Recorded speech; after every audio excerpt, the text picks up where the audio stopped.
Welcome back to Workshop Wednesday. I'm Chelsea Bussemeyer. Thanks for joining me today in my workshop. And if you'd like to know how you can finish off a nice shirt cuff with the cuff, the slit, the pleats, all of the things, we're going to go over that today step by step. Now, I've finished this side already, just as an example, and we're going to go through and do each step on the other side. When I'm actually just sewing away in my workshop, I typically like to do each step. So stitch this on that side, stitch the same thing on the other side. If I'm working on right and left, then I always kind of like to keep both sides up to speed with each other. You don't have to do that, which is why I did it this way today, just so that I would have the example, but it's really great to do it kind of one after the other, as I find that really aids in keeping both sides symmetrical. So if you do need to do any kind of adjustment with how you set in the sleeve, you'll remember what you did if you do the other sleeve right away, rather than there being a lot of time kind of in between when you finished one side and when you finish the other side. There's always more room for just having things a little bit off and a little bit different, and then your garment won't look symmetrical. So let's step on over to the table and take a look at all the different pieces we need to cut out before we get started.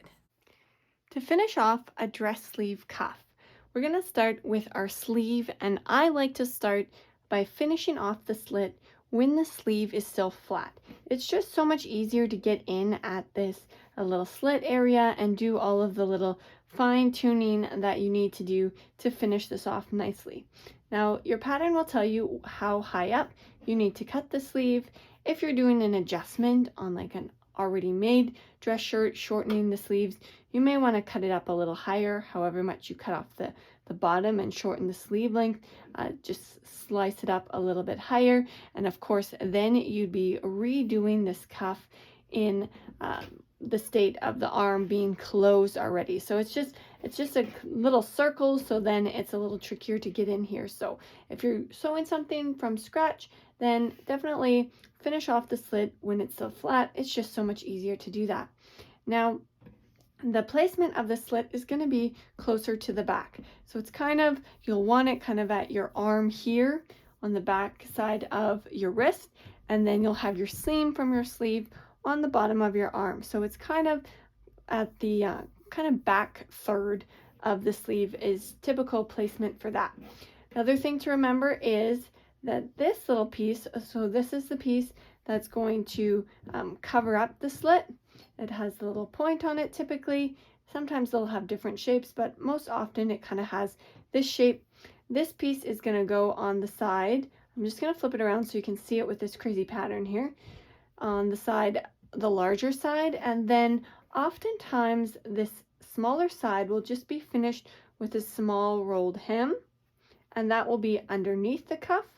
But today we're going to finish it with this little extra strip. So I've cut a little strip that's a little bit longer than the length of my slit, just so that it will definitely be hanging off, and I'll just trim it flat once I've attached it. But I only really need the length that, or the width rather, that I need for my seam allowance, and then to fold over the part of the seam that's going to get covered, and then my seam allowance on the other side. So this is really quite a narrow little strip to finish that edge. And then of course the cuff. So the shape of my cuff, I've got a little beveled kind of corner just snipped off at a right angle, and then you'll have two pieces for your cuff. For this cuff, I just have interfacing on one side of the cuff. Sometimes you'll have interfacing on both. Kind of depends on the weight of your fabric and the weight of your interfacing. I'm just going to put interfacing on one side because that's enough, and I'm going to put the interfacing on the outside so that the outside piece of the cuff is nice and structured and smooth, and then the inside just kind of finishes it off. Having that interfacing on the outside also helps with the transition from the seam allowance, so that we don't see a little bump where the seam allowance ends, just because the outside part is a little bit heavier with that interfacing. You can see here too, I've got a little bit of extra length in the fullness of my sleeve, and that is going to be for our little pleats right before the slit. So let's get started with the first step, and that is attaching or finishing, whichever way you're finishing it, the smaller side of the slit. For this side of the slit, I'm just going to line up my extra little finishing strip here right with the depth of the cut in the fabric and line it up with the raw edge of the slit itself and just stitch it down just with that little narrow seam all the way down to the bottom and back stitch. So now that it's attached, I can fold it over. I'm going to fold it over, press it, and then fold it over again so that I have just that raw edge encased. Now it's all pressed and ready to stitch. You could definitely stitch it without pressing it, but it's easier to keep things sharp and clean if you do press in between. I also, when I folded it over the last time, ensured that it's wide enough, so the seam allowance that I doubled back to fold underneath, I've only folded it over enough so that my stitch line from my original line of stitching is totally covered. So the reason for this is I'm going to top stitch this now closed on this side so that my outside edge is really nice and clean, and I can ensure that it's really beautifully stitched on the side that everyone's going to see it. However, I definitely need to catch that back edge right here so that it stays closed and doesn't open up again. That's the whole point of the stitching here, even though it has kind of a decorative effect on the outside. And if I know that I've folded it over till it's just barely covered the stitch line for this edge, and I'm stitching it on top of the actual binding, then I know I'm going to catch the bottom edge as well. So this just kind of helps make sure that I'm going to catch it. That's always the worst when you're attaching any kind of binding and it doesn't actually catch the other side.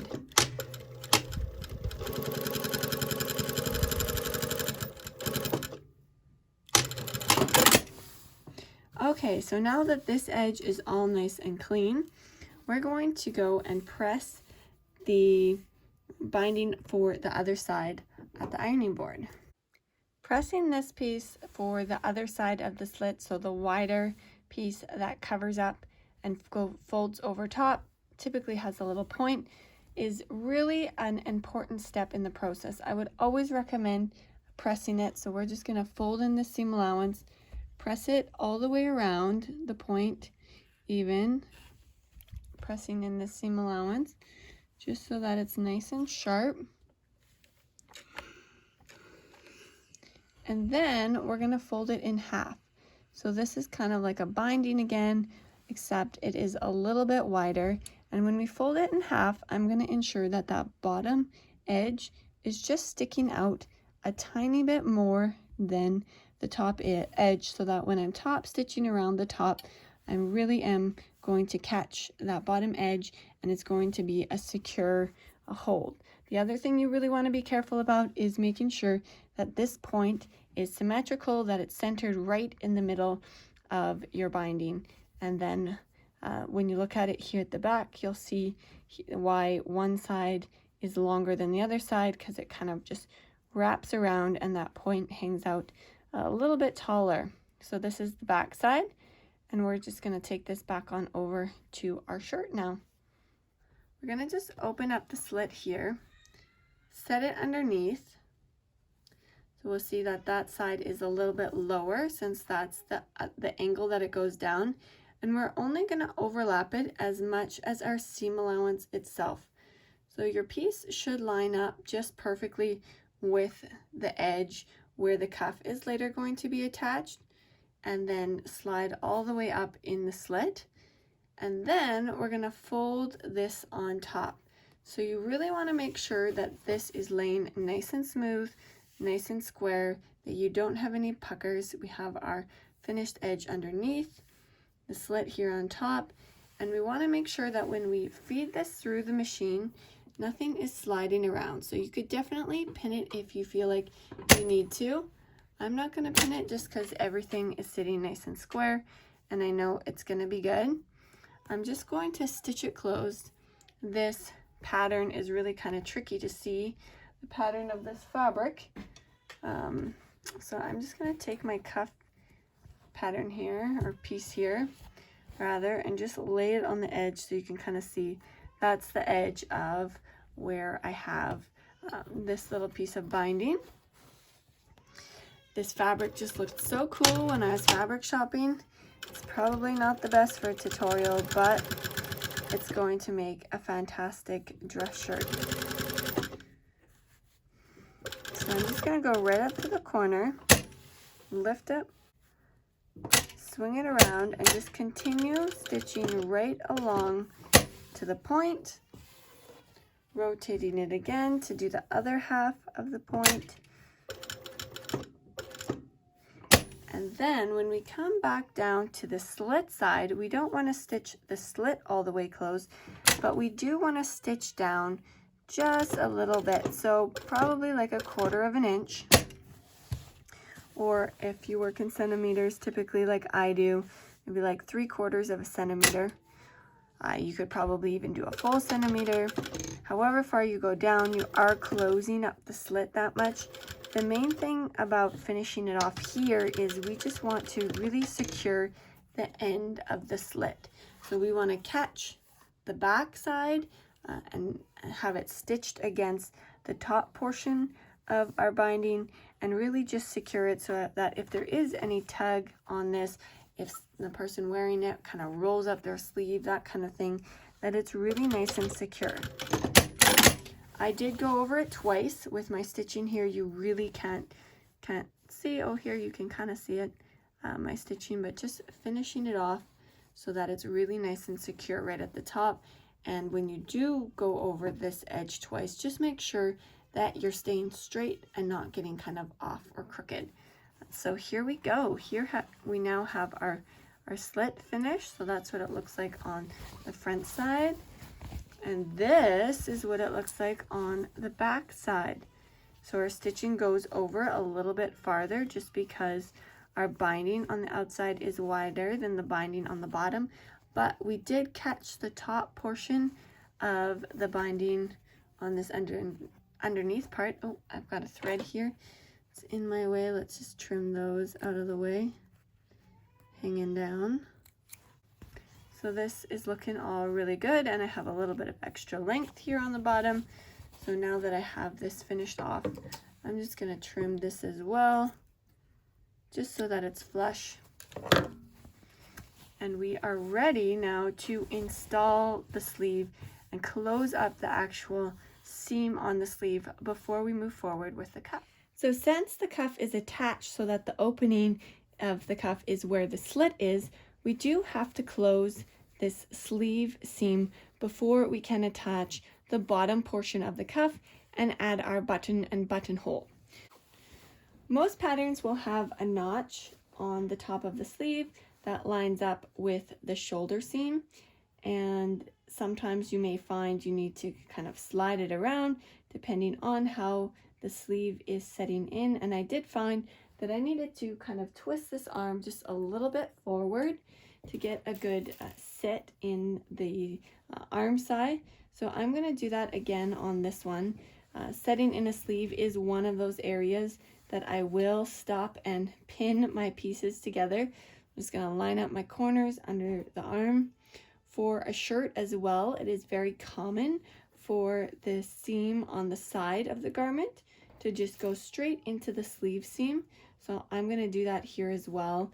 After I install the actual sleeve head here in the arm side, I'm going to go and close that side seam and the seam for the sleeve all together in one big long seam.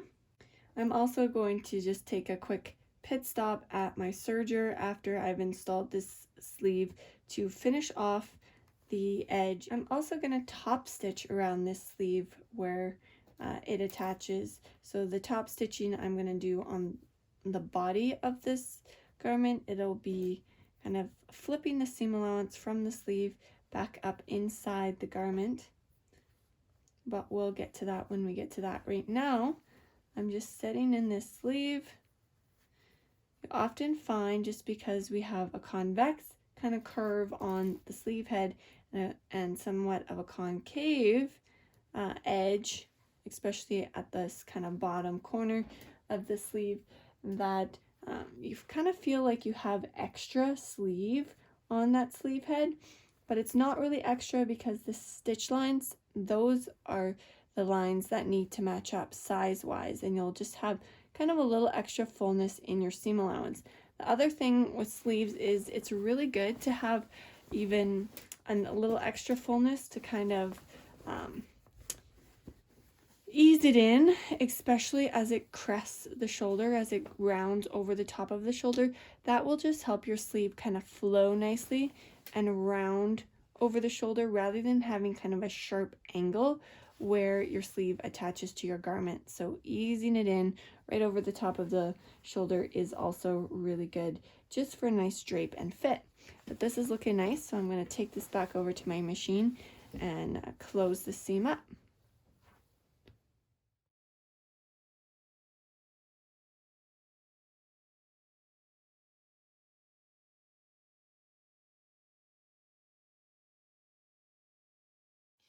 Now I've got my sleeve head set in, serged, and top stitched on the outside all the way around the arm side. I'm now going to just put this side seam together and stitch this side seam through all the way.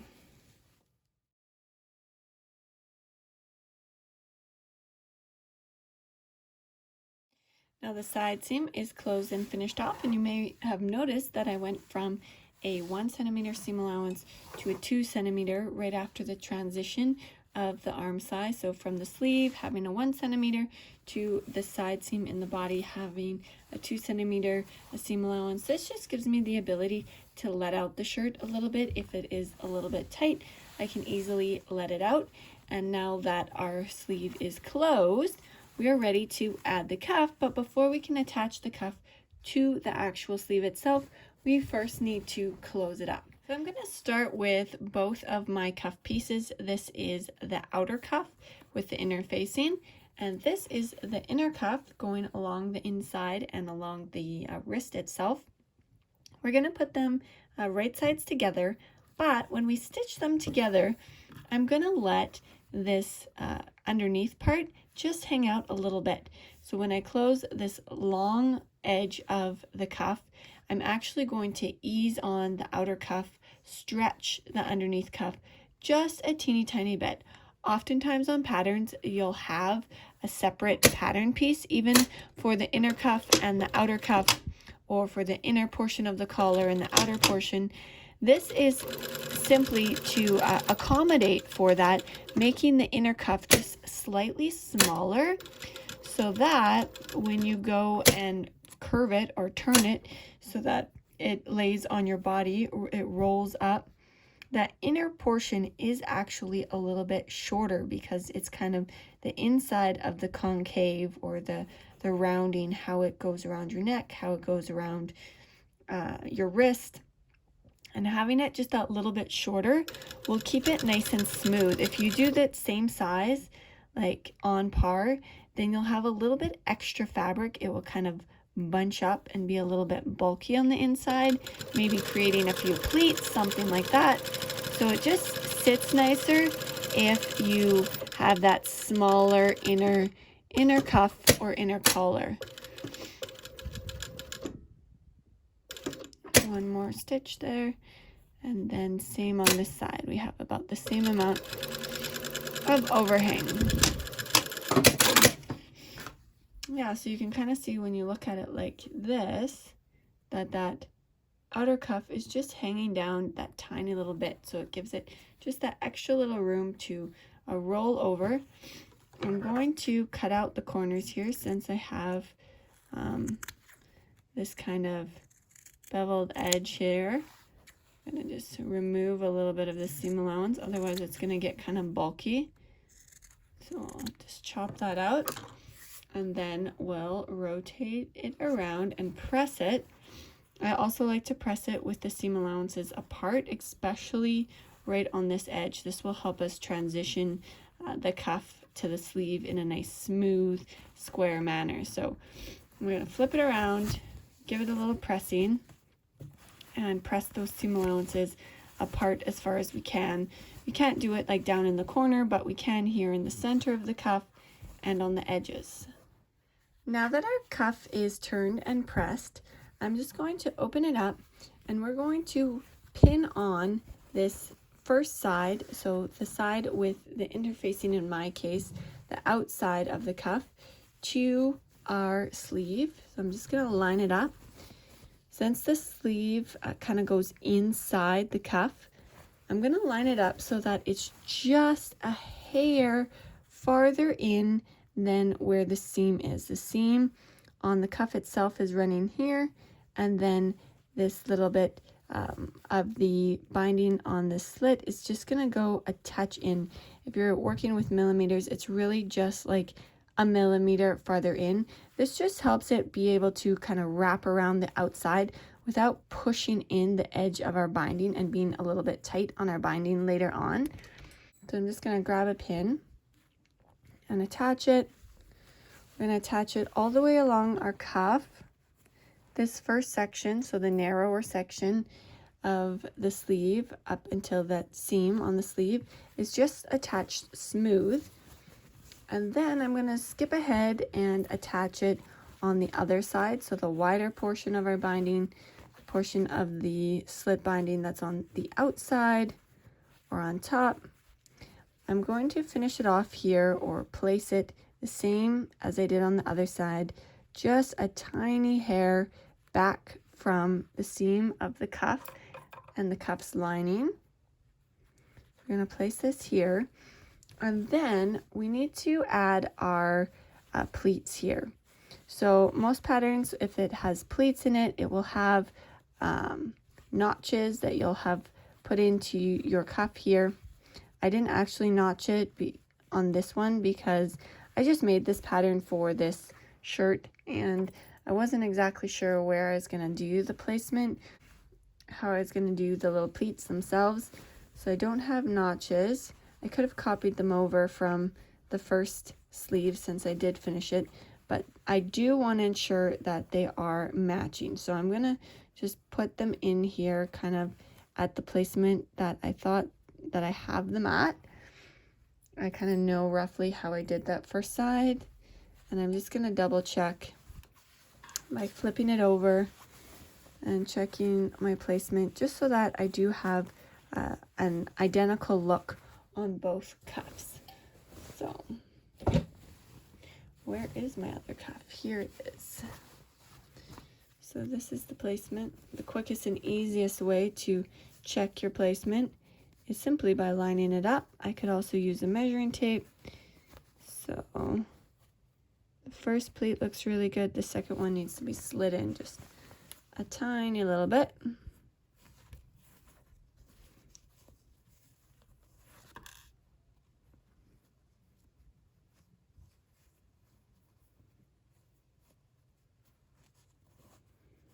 So we're going to go with this.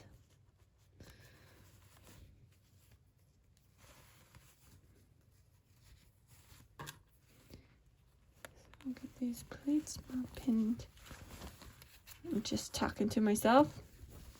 Double check that my placement is once again on par with the first cuff. Yeah, that is perfect placement. Here we go. We're just gonna attach the cuff to the sleeve. Now you gotta make sure you've got this lining for the cuff folded out of the way so that you're only attaching that hem of the sleeve to the actual outside of the cuff. For me, it's the portion of the cuff with the facing on it. So I'm just gonna run down, make sure my second half of the cuff is folded out of the way, run all the way down, crossing over the seam for the sleeve, and back right into the corner. So when I get to this part right here in the corner, I can just kind of pull out the cuff as it continues. And there we go. So now we can flip this around. Zoop. There we go. So the first portion of the cuff is attached. We're going to take this now to the ironing board and fold the seam allowance down inside the cuff, and just like we did on the other pieces, fold that seam allowance for the back side in and press it while leaving it just hang over a teeny bit over our stitch line. So we're going to close that up right away, right across the top, close up this cuff, and actually we're going to stitch all the way around, do kind of a top stitching around the outside edge of the cuff while we close it up. But we want to make sure we are closing and catching that back edge, so when we press it, we're going to make sure that it's hanging over that stitch line so that we're really going to catch it when we close it. So now I have it all nicely pressed. You'll want to check here before we do the top stitching as well if you have a nice square edge to your slit. So you'll want to make sure that your cuffs are the same length, that the transition, the line where the cuff is attached for the length of your slit, that is all lining up nice and square. Sometimes if you have a little more or less seam allowance, then one side will be longer, one cuff will be longer. You don't want that. You want all of your edges and your seams to align. So double checking in between, and this is a great spot to do it because you can just do any type of adjustment that you need really quickly before we do the top stitching. So that being said, we're going to get started right now with the top stitching. I'm going to close up this cuff first, so we'll be catching that back portion of the cuff and closing it down to the front. So I'll be stitching right along the edge of the cuff here, but I'm also going to do it around the outside as well. So I'm going to go down to the corner, turn it, and go all the way around the outside. Since this fabric is so thin, this shirt material, I can easily feel that that edge is actually a teeny bit longer, and I am catching it. So it's not getting shoved over, and I'm stitching past it, but not stitching it closed. I can feel that it is staying with me. Want to make sure that your edge is nice and square as you approach it. That your seam allowances are nicely folded in. There we go. And right in that corner, we're just going to turn the cuff.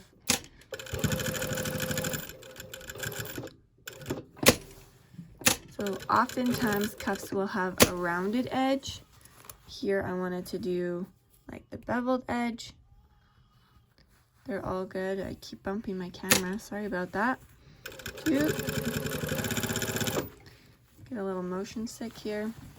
So I'm just keeping it attached rather than stitching with the garment on the other side of my foot, just because I do have enough space here for this sleeve, and then I don't need to kind of stop and start with my stitch line, especially because this is top stitching. I don't like to have extra kind of stopping and starting within a seam if I don't need to. One more stitch. There we go. So we'll just bring it up here, and then I'm just gonna swing it back around and stitch down my first original line of stitching and cut it off kind of in the seam here rather than right up at the corner. So here it is. This is what it looks like. I've top stitched all the way around, and it's closed up on the inside. You can see that edge is attached, and the cuff is finished. Here we go, two beautiful cuffs, a right side and a left side, and all we need now is two buttons and buttonholes to finish these cuffs up, and then these sleeves will be all finished. Now before I get to adding those buttonholes, I'm going to give you a tutorial next week how to put together a shirt collar, and we'll put the collar on this shirt and finish that up, and then we'll be able to do all of the buttons in the front placket, in the collar band, as well as in the cuffs. Until next week, happy sewing. Be sure to pop by my Facebook group if you're not already a member, if you want a little extra sewing inspiration in between the workshop Wednesdays during the week, or if you have any sewing questions. As always, you can always shoot me an email as well, and I'd be happy to hear from you. Till then, take care, and we'll see you next week.